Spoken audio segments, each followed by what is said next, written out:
sker ofte, at favoritterne klarer sig godt i løbene, men heldigvis ser man også nu, at løb bliver afviklet med en indløbsrækkefølge, der ikke forventet af mange. Det er blevet tid til top 5 over årets største vinderodds. Nummer 8, Firefoot, eller skal være en sensation. De kommer langt ud i banen. Det er Anders F. Jensen indvendigt med nummer 8, Firefoot. Langt ud i banen kommer nummer 3, Borup Sandlas, og forsøger at nærme sig. Den er kommet væk, sæt ud til nummer 8, Firefoot. Han sidder helt stille og roligt. Anders F. Jensen serverer en rigtig stor overraskelse. 8, Firefoot vinder.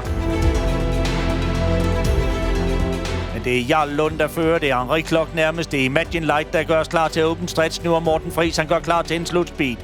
Midt i banen nummer 1, Jarl Lund indvendig, Imagine Light udvendig, Henri Klok helt ude. Der kommer Seppo Orko i en vældig god afslutning. Nummer 7, Seppo Orko, den er helt på vej op til dem. Indvendig, Imagine Light strider imod.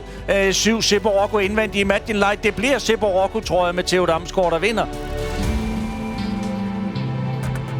De er inde på opløbet nu. Kinko Gardenia udvendig 4. Iconic Flame i sporene. Nummer 13, 1 for alle P. Der kommer drønene ud i sporene for Morten Pedersen. Indvendigt kommer Elvira. Udvendigt kommer Genua på de sidste meter. Genua spurter bedst. Og Christian Juhl, han kører til ny sejr med Genua. Han er forrygende kørende i denne sæson. Christian Juhl og vinder her foran 6 Elvira.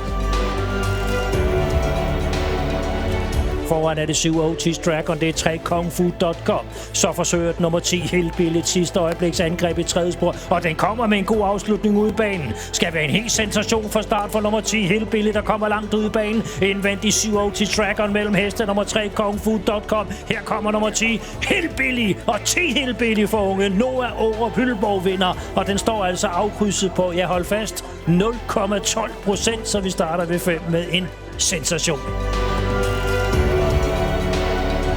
Helt top af førerne skal vi have endnu en overraskelse. Ude i banen kommer nummer 12 Green Day Tier. Længere ude nummer 9 High Class Photo. Det er helt top, der er træt foran. Friborg kommer i sit nye dress med nummer 12 Green Day Tier. Så må der skyldes.